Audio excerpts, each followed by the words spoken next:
Hey guys, நம்ம இந்த free online coaching classes for the net examination video seriesல இருக்கோம். And இந்த வீடியோ வந்து lecture 14. And இன்னைக்கு பார்க்க போற டாபிக் வந்து self potential method அல்லது spontaneous polarization method. And இந்த டாபிக் நான் ரெஃபர் பண்ண புக்ஸ் வந்து Introduction to Geophysical Prospecting by Dobrin, Outline of Geophysical Prospecting by Ramachandra Rao. Welcome to my channel Success Guru and myself Panchanadam, and let's get into the heading. So இந்த heading குள்ள நுழையிறதுக்கு முன்னாடி ஒரு சின்ன outline இந்த method எப்படி உருவாச்சு எப்படி வளர்ந்து வந்துச்சு அப்படிங்கிறத. ஸோ ராபர்ட் ஃபாக்ஸ் அப்படிங்கிறவர் 1815 கண்டுபிடிச்சார். என்ன கண்டுபிடிச்சார் அப்படின்னா, ஒரு சில மினரலுக்கு வந்து ஸ்பான்டேனியஸ் போலரைசேஷன் அப்படிங்கிறது இயற்கையாகவே இருக்கு அப்படின்னும், அதோட நிப்பாட்டாமல் இந்த ஸ்பான்டேனியஸ் போலரைசேஷன் வேல்யூஸ் நம்ம மெஷர் பண்ணோம் அப்படின்னா ஒரு சில மினரல்ஸ் நம்ம எங்கே டெபாசிட் ஆகிருக்குன்றதை கண்டுபிடிக்கவும் பயன்படுத்திக்கலாம் அப்படிங்கிறத முதல்ல தியரியாக கொண்டு வந்தவர் இவர் தான்.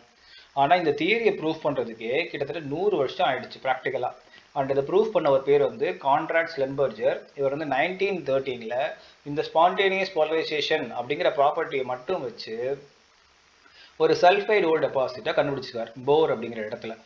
ஸோ இப்படி தான் இந்த மெத்தட் உருவாகி வளர்ந்துச்சு, இத்தனை வருஷம் ஆயிடுச்சு.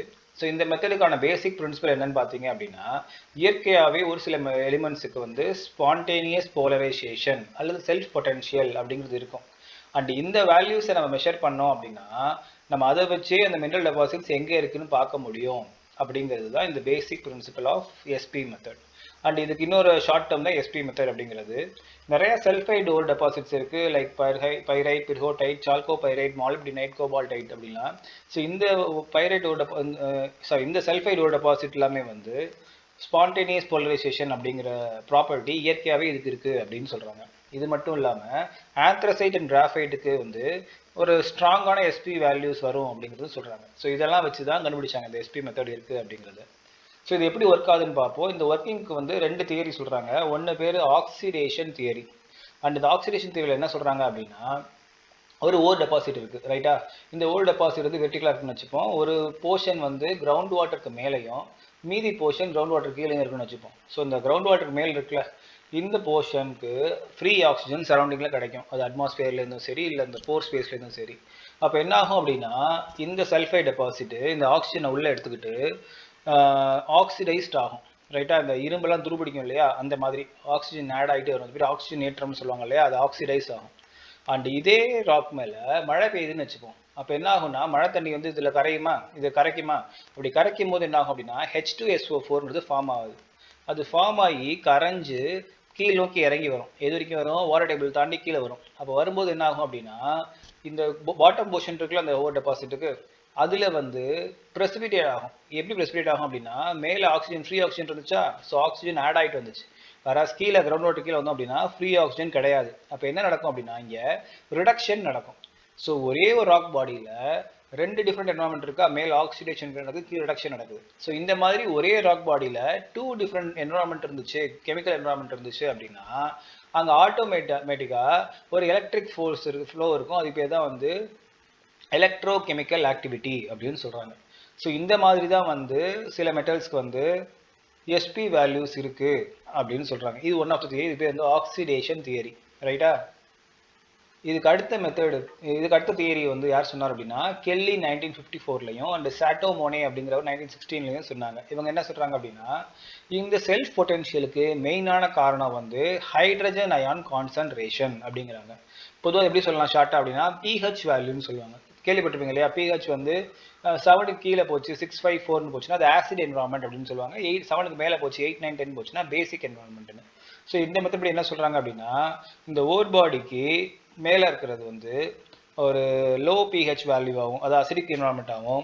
வேற ஓர் பாடி கீழே பார்த்தீங்க அப்படின்னா ஹை பிஹெச் பேசிக் என்வரான்மெண்ட்டாகவும் இருக்குது அப்படின்னு சொல்கிறாங்க. அண்ட் இந்த டிஃப்ரென்ஸ் இன் என்வரான்மெண்ட் தான் ஒரு எனர்ஜி ஃப்ளோ உருவாக்குது. அண்ட் அப்படி தான் இந்த எஸ்பிங்கிற எஃபெக்ட் செல்ஃப் பொட்டென்ஷியல் அப்படிங்கிறது உருவாகுது அப்படின்னு சொல்கிறாங்க. ஓகேவா. ஸோ இந்த 2 தியரியில் எதுவும் உண்மையாக இருந்தாலும் நமக்கு பிரச்சனை இல்லை. நம்மளை பொறுத்த வரைக்கும் என்ன கான்செப்ட் ரெண்டுலேயும் பொதுவாக சொல்கிறாங்க அப்படின்னா, இந்த எஸ்பி வேல்யூ எப்படி இருக்கும் அப்படின்னா, அந்த ஓர் பாடியோட டாப்பில் ஆரம்பித்து அது பாட்டம் நோக்கி மூவ் ஆகும் ஓர் பாடிக்குள்ளே. அண்ட் ஓர் பாடி தாண்டி வெளியே வரும்போது சுற்றி என்வரான்மெண்ட் இருக்குல்ல, சுற்றி ராக்ஸ் இருக்குல்ல, கட்டி ராக், அந்த ராக் வழியாக கீழேந்து மேல் நோக்கி வந்து திரும்ப இப்படி வந்து கனெக்ட் ஆகும். ஸோ இப்படி தான் ஒரு ஃபுல் சர்க்கியூட் க்ளோஸ் ஆகும். அண்ட் இப்படி தான் எலக்ட்ரான் ஃப்ளோ இருக்கும். அப்படின்னு சொல்கிறாங்க. ஸோ எப்படி மழை பெஞ்சா கீழே வரும்னு சொன்னோம் இல்லையா, அது மாதிரி மேலேருந்து கீழ் நோக்கி வந்தது இப்போ எலக்ட்ரான் ஃப்ளோவாக கீழேருந்து மேல் நோக்கி போகும். ஸோ இப்படி தான் இந்த செல்ஃப் பொட்டன்ஷியல் அல்லது ஸ்பான்டேனியஸ் போலரைசேஷன் அப்படிங்கிறது நடக்கும் அப்படின்னு சொல்கிறாங்க. ஸோ நம்ம மெயின் டார்கெட் என்ன அப்படின்னா, நம்ம எதிர்பார்க்குற இந்த டாப் போர்ஷன் இருக்குல்ல, இதுக்கு மேலே எப்படி இருக்கும் அப்படின்னா ஒரு நெகட்டிவ் சென்டர் கிரியேட் ஆகிருக்கும், ரைட்டா? ஸோ மேலே மைனஸ் கீழே plus, so highest minus value இங்கே தான் இருக்கும். அதுக்கு பேர் நெகட்டிவ் சென்டர்னு சொல்லுவாங்க. அண்ட் நம்ம செல்ஃப் பொட்டன்ஷியல் மெத்தடில் மெயின் டார்கெட்டே வந்து இந்த நெகட்டிவ் சென்டர் எங்கே இருக்குது அப்படின்னு பார்க்குறது தான். ஓகேவா? ஸோ இப்படி தான் இந்த மெத்தடை வந்து நம்ம ப்ராக்டிக்கலாக அப்ரோச் பண்ணுறோம். அடுத்து இது எப்படி ஃபீல்டில் யூஸ் பண்ணலாம் அப்படின்னு சொல்ல போகிறோம். ஸோ ஃபஸ்ட்டு என்ன சொல்கிறாங்க அப்படின்னா, இந்த எலக்ட்ரிக் செல்ஃப் பொட்டன்ஷியல் மெத்தடில் மெயின் நம்ம யூஸ் பண்ணுறது என்ன அப்படின்னா, ஒரு வோல்ட்டில் 1000ல் ஒரு பங்கு வேல்யூ மட்டும் தான் யூஸ் பண்ணுறோம். அதாவது மில்லி வோல்ட் அப்படின்னு சொல்லுவாங்க, அந்த ரேஞ்சில் தான் நம்ம வேல்யூஸை யூஸ் பண்ணுறோம். அதுக்கு மெயின் ரீசன் என்ன அப்படின்னா, இந்த செல்ஃப் பொட்டன்ஷியல் சொன்னோம்ல, இது எவ்வளோ இருக்கும் அப்படின்னா, பொதுவாக பூமியில் ஒரு செல்ஃப் பொட்டன்ஷியல் ஒரு மினரலுக்கு இருக்குது அப்படின்னா மேக்ஸிமம் வந்து 100லேருந்து 500க்குள்ளே இருக்கும். அண்ட் சில நேரங்களில் 1000 வரைக்கும் போகும். அண்ட் இந்த வேல்யூஸ் எல்லாமே எதை சார்ந்து இருக்கும் அப்படின்னா, அந்த நேச்சர் ஆஃப் எலக்ட்ரோலைட் ப்ரெசென்ட்டும் and conductivity of the over body and depth of below the surface, இந்த 3 விஷயத்தை சார்ந்து தான் இருக்கும். ஓகேவா? ஸோ இந்த ரேஞ்சில் தான் வந்து ஒவ்வொரு மினரலுக்கும் செல்ஃப் பொட்டன்ஷியல் வேல்யூஸ் இருக்கும். ஸோ நம்ம இதை தான் மெஷர் பண்ணி சொல்ல போகிறோம். அது எப்படி மெஷர் பண்ணலாம் அப்படின்னா, ஃபஸ்ட்டு மெத்தட் டைரக்ட் மெஷர்மெண்ட். எப்படின்னா, ஒவ்வொரு லொக்கேஷனாக போய் அந்த லொக்கேஷனில் என்ன செல்ஃப் பொட்டன்ஷியல் வேல்யூ இருக்குன்னு பார்க்குறது. அது கொஞ்சம் TDS method. So actual result வரது ரொம்ப லேட் ஆகும், இல்லை கஷ்டமாக கூட இருக்கலாம். ஸோ இதுக்கு அடுத்த ஆப்ஷன் என்ன சொல்கிறாங்க அப்படின்னா, உங்கள் ஏரியாவை கிரிட்ஸாக பிரிச்சுக்கிறாங்க. கிரிட்ஸ்னா லைனாக ஒரே ஈக்குவல் டிஸ்டன்ஸ் லைன் வரைஞ்சோம்னா இதை கிரிட்னு சொல்லுவோம், ரைட்டா? அந்த கிரிட்டில் வந்து ஒவ்வொரு கார்னர்லையும் அல்லது ஒவ்வொரு பாயிண்ட்லையும் எஸ்பி வேல்யூ எவ்வளோ இருக்குது செல்ஃப் பொட்டன்ஷியல் மெஷர் பண்ணிட்டே வருவாங்க. அண்ட் மெஷர் பண்ணுறதோட நிப்பாட்டாமல் அந்த வேல்யூஸை நோட் பண்ணிப்பாங்க. ஓகேவா? அப்படி நோட் பண்ணதுக்கப்புறம் என்ன பண்ணுவாங்க அப்படின்னா, அந்த வேல்யூஸ் வச்சு ஒரு பிளெயின் ஷீட்டில் கான்டூர்ஸ் வரைவாங்க. ஸோ இன்கேஸ் உங்கள் இடத்துல வந்து லோவஸ்ட் வேல்யூ வந்துச்சு அப்படின்னா, அது வந்து இந்த மாதிரி ஒரு ரவுண்டட் கான்டூரில் வரும். அண்ட் சென்டர் மோஸ்ட்டில் எங்கே இருக்கிறதுலே லோவஸ்ட் வேல்யூ இருக்கோ அதுதான் நெகட்டிவ் சென்டர்னு சொல்லுவோம். அண்ட் பொதுவாக இது கீழே தான் வந்து அந்த ஓவர் பாடி இருக்க அதிகமான வாய்ப்பு இருக்குது. ஸோ இப்படி தான் ஃபீல்டில் யூஸ் பண்ணுறாங்க இந்த மெத்தடை. ஓகேவா? ஸோ அடுத்து என்ன பார்க்க போகிறோம் அப்படின்னா, இன்ஸ்ட்ருமெண்ட்டு. ஸோ இதில் யூஸ் பண்ணுற இன்ஸ்ட்ருமெண்ட் பேர் நான் போலரைசபிள் எலக்ட்ரோட். ஸோ ஃபஸ்ட்டு சொல்லிடுவோம் ஏன் இதை யூஸ் பண்ணுறோம் அப்படின்னு.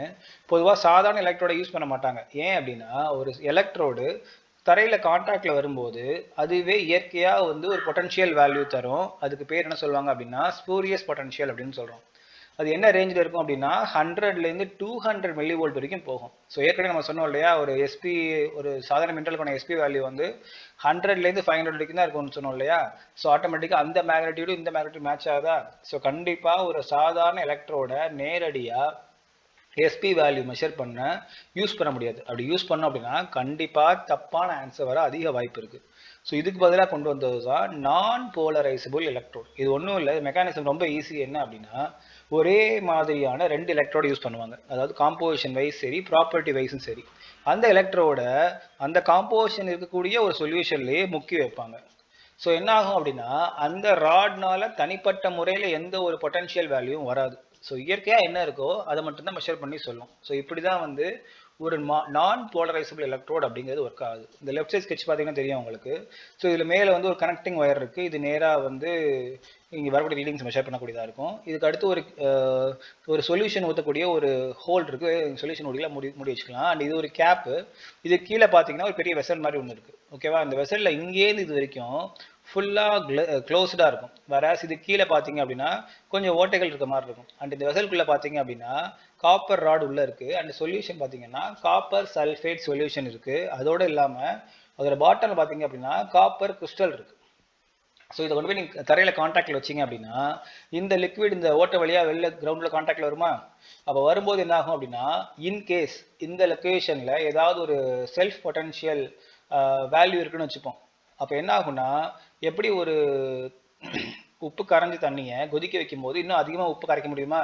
அதே மாதிரி இங்கே எஸ்பி வேல்யூ வரும்போது என்ன ஆகும்னா, இந்த solution capacity of the liquid இருக்குல்ல இன்னும் கொஞ்சம் அதிகமாகும். அப்போ என்ன ஆகும்னா, எக்ஸ்ட்ராவாக காப்பர் சல்ஃபேட் கிறிஸ்டல்ஸ் இன்னும் கொஞ்சம் கரையும். அண்ட் அது கரையும் போது இங்கே வந்து ரீடிங் மெஷர் ஆகும். அந்த ரீடிங்கை வந்து இந்த ஒயர் வழியாக நம்மளால் வந்து ஒரு பொட்டன்ஷியல் மீட்டரில் ரீட் பண்ண முடியும். ஸோ இப்படி தான் வந்து ஒரு நான் போலரைசபிள் எலக்ட்ரோட் ஒர்க் ஆகுது. அது வந்து N1 N2ல இருக்கும். ஸோ அதோட நிப்பாட்டாமல் அந்த நான் போலரைஸ்டு எலக்ட்ரோட பொட்டன்ஷியோமீட்டர் கனெக்ட் பண்ணியிருப்பாங்க. அந்த பொட்டன்ஷியோமீட்டர் பார்த்தீங்க அப்படின்னா ஒரு வயர் வந்து இந்த நான் போலரைஸ்டு எலக்ட்ரோட்லேருந்து நேரடியாக அந்த ஏங்கிற பாயிண்ட்டுக்கு வருது. அண்ட் இன்னொரு வயர் வந்து ஒரு கேல்வனோமீட்டர் வழியாக ஒரு ரெசிஸ்டருக்கு வந்து சேருது. ஓகேவா? இந்த ரெசிஸ்டருக்கு இந்த சைடு பார்த்தீங்கன்னா ஒரு ட்ரை செல், அதாவது பேட்டரி ஒன்று யூஸ் பண்ணுறாங்க. அண்ட் இங்கே தனியாக ரெசிஸ்டன்ஸ் இருக்குது, இங்கே ஸ்விட்ச் இருக்குது. ஓகேவா?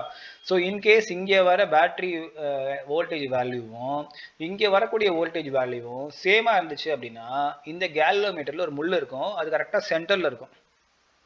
கிட்ட தராஸ் மாதிரி ஒர்க் பண்ணு வச்சுக்கோங்களேன். ஸோ அந்த சென்டர் கொண்டு வந்து என்ன பண்ணலாம் அப்படின்னா இந்த ஜாக்கின்னு சொல்லுவாங்க, இந்த ஃப்ரண்ட் அண்ட் பேக் நகர்த்தலாம். ஸோ நகர்த்தும் போது எப்போ இங்கே வர வேல்யூவும் சேமாக இருக்கோ அப்போ அந்த கேல்வனோமீட்டரில் கரெக்டாக சென்டரில் 0க்கு நேரம் அந்த முள் நிற்கும். அப்படி நின்றுச்சு அந்த அர்த்தம் அப்படின்னா இந்த A2V இருக்குல்ல, இங்கே வரக்கூடிய ரெசிஸ்டன்ஸ் வேல்யூ என்னவோ அதை வச்சும் அண்ட் இங்கே இருக்க ட்ரை செல் இந்த ரெசிஸ்டன்ஸ் வேல்யூ வச்சும் இந்த நான் போலரைஸ்டு எலக்ட்ரோடோட வேல்யூ மெஷர் பண்ணலாம். ஏன்னா இந்த நான் போலரைஸ்டு எலக்ட்ரோடோட வோல்ட்டும் இந்த ரெசிஸ்டன்ஸும் இந்த ட்ரை செல் ரெசிஸ்டன்ஸுக்கு ஈக்குவலாக இருக்கும். ஸோ இது ரெண்டும் நமக்கு தெரியும். அண்ட் இதை மெஷர் பண்ண முடியும், நம்பர் ரீடிங்ஸ் தானே பார்த்து சொல்ல முடியும். அண்ட் இதை 3 வச்சு இந்த 4வது கண்டுபிடிக்க முடியும். ஸோ இப்படி தான் வந்து எஸ்பி மெத்தடை ஃபீல்டில் மெஷர் பண்ணுறாங்க. ஓகேவா? இதுக்கு அடுத்து இன்டர்பிரிட்டேஷன். இதை வச்சு என்ன இன்டர்பிரட் பண்ணலாம் அப்படின்னா, ஸோ பொதுவாக வந்து எஸ்பி மெத்தடை ஒரு குவாலிட்டேட்டிவாக பண்ணால் போதும், குவாலிட்டேட்டிவாக தேவைப்படாது. ஏன் அப்படின்னா பொதுவாக குவாலிட்டேட்டிவாக நீங்கள் என்ன பண்ணுவீங்கன்னா கான்டூர்ஸ் போடுவீங்க. அண்ட் பொதுவாக கான்டூரில் எங்கே லோவஸ்ட் வேல்யூ இருக்கோ அதுக்கு நேர் கீழே டெபாசிட் இருக்குன்னு முடிச்சிடலாம். நீங்கள் குவான்டிட்டிவாக பண்ண முடியுது எப்போ அப்படின்னா அந்த ஏரியா வந்து ரொம்ப சசப்டபிளாக இருந்துச்சு அப்படின்னா உங்களால் இந்த கான்டூர்ஸ் மட்டும் வச்சுக்கிட்டு எவ்வளோ ஆழத்தில் டெபாசிட் இருக்குது அண்ட் என்ன ஷேப்பில் இருக்குது, எவ்வளோ நீளத்துக்கு இருக்குது, இது மாதிரி எல்லா ஜாமெட்ரிக்கல் ஃபேக்டரும் சொல்ல முடியும். அதுக்கு என்ன பண்ணுவாங்க அப்படின்னா இந்த வேல்யூஸ் வச்சு கிராஸ் செக்ஷன் வரைவாங்க. அண்ட் கிராஸ் செக்ஷனில் வரக்கூடிய கிராஃப் வேல்யூ வச்சு ஆல்ரெடி இவங்க கால்குலேட் பண்ணியிருப்பாங்க ஒவ்வொரு ஷேப்புக்கு ஒவ்வொரு வேல்யூ வந்திருக்கணும். அந்த வேல்யூவை மேட்ச் பண்ணி அதை வச்சு இவங்களால் இதை குவான்டிடேட்டிவாகவும் சொல்ல முடியும் அப்படின்னு சொல்கிறாங்க. ஓகேவா? இன்டர்பிரேஷன் இப்படி தான் பண்ணுறாங்க. அடுத்து அப்ளிகேஷன். ஸோ ஒரு அப்ளிகேஷன் பார்த்தீங்கன்னா எஸ்பி மெத்தட் யூஸ் பண்ணி நிறைய காப்பர் டெபாசிட் கண்டுபிடிச்சிருக்காங்க. அதுவும் முக்கியமாக USA, Canada, USSR, France, Sweden and மற்ற கண்ட்ரிஸ் பார்த்தாங்க என்ன பண்ணிருக்காங்க அப்படின்னா இந்த காப்பர் ஓர் டெபாசிட்ஸு, பைரேட் டெபாசிட்ஸு, நிக்கலிஃபரஸ் பிரோடைட் டெபாசிட்ஸு இது எல்லாமே எஸ்பி மெத்தட் மட்டுமே வச்சு கண்டுபிடிச்சிருக்காங்க. ஸோ இதான் ஒரு அப்ளிகேஷன். அண்ட் இந்தியன் எக்ஸாம் பார்த்தோம் அப்படின்னா இந்தியாவில் வந்து பார்த்தீங்கன்னா எஸ்பி மெத்தடை வந்து யார் சர்வே பண்ணுறாங்கன்னா ஜியாலஜிக்கல் சர்வே ஆஃப் இந்தியா தான் ஃபஸ்ட் பண்ணிட்டு இருந்தாங்க. இப்போ யார் என்ன பண்ணலாம், இதை வச்சு இந்தியாவில் நிறையா மினரலைஸ் ஜோன்ஸை வந்து இவங்க சர்வே பண்ணியிருக்காங்க. அண்ட் இந்த சர்வேயில் நிறையா சக்ஸஸ்ஃபுல் ரிசல்ட்ஸும் வந்திருக்கு. எங்கேருந்துன்னா ஷிங்பூங்லேருந்து, பீகார்லேருந்து, K3 பெல்ட்லேருந்து மாதிரி நிறைய இடத்துலையும் வந்திருக்கு. இதுக்கு ஒரு சின்ன எக்ஸாம்பிள் கொடுக்குறேன், புக்கில் கிடைச்ச செக்ஷன் தான் இது. ஸோ சித்ரதுர்கா பெல்ட்டில் வந்து ஒரு போர்ஷனோட ஒரு எஸ்பி மெத்தடோட கான்டூர் மேப் இதுதான். ஓகேவா? இதை ப்ரொஜெக்ட் பண்ணவர் வந்து ராவ் 1957 முடிச்சிருக்காரு. அண்ட் இதை வச்சு இந்த ஏரியாவில் மேற்கொண்டு சில ட்ரில்லிங்கு மற்ற ப்ராஸ்பெக்டிங் ஒர்க்லாம் பண்ணிட்டு என்ன சொன்னாங்க அப்படின்னா இந்த ஏரியா ஆல்மோஸ்ட் 1 மில்லியன் டன் அளவுக்கு பைரேட் டெபாசிட் இங்கே இருக்குது அப்படிங்கிறத கண்டுபிடிச்சிருக்காங்க. ஓகேவா? ஸோ இப்போ நம்ம சொன்னதை வச்சு ஓரளவுக்கு எஸ்பி மெத்தட்னா என்ன, அது எப்படி ஒர்க் ஆகுது, என்ன இன்ஸ்ட்ருமெண்ட் யூஸ் பண்ணுறாங்க, எப்படி ஃபீல்டு அப்ளை பண்ணலாம் அப்படிங்கிற மாதிரி ஐடியா கிடச்சிருக்குன்னு நினைக்கிறேன். இன்கேஸ் டவுட் இருந்துச்சுன்னா கேளுங்க, நான் கமெண்ட் செக்ஷனில் கேட்டிங்கன்னா அடுத்த வீடியோஸ் சால்வ் பண்ண ட்ரை பண்ணுறேன். அண்ட் என்னோட வீடியோஸை குரூப் பண்ணி பிளேலிஸ்ட் போட்டு வச்சுருக்கேன், நீங்கள் செக் பண்ணுறேன்னா பண்ணிக்கலாம். அண்ட் என்னோட கனெக்ட் பண்ண நினச்சிங்கன்னா இதோட email address, Facebook ID, Instagram, உங்கள் டவுட்ஸ் அதில் கேட்குறேன்னா கேட்கலாம். அண்ட் எனக்கு சப்போர்ட் பண்ண நினச்சிங்கன்னா வீடியோஸை லைக் பண்ணுங்கள், ஷேர் பண்ணுங்கள், சப்ஸ்கிரைப் பண்ணுங்கள். தேங்க்ஸ் ஃபார் வாட்சிங். Have a great day. Fed up with online classes? Having trouble in interaction and discussion in online classes? Looking for one-to-one learning? Then you are in the right place. GeologyAssignmentSupport.com is here to help you in your studies. For more details, check our website. Link is in the description.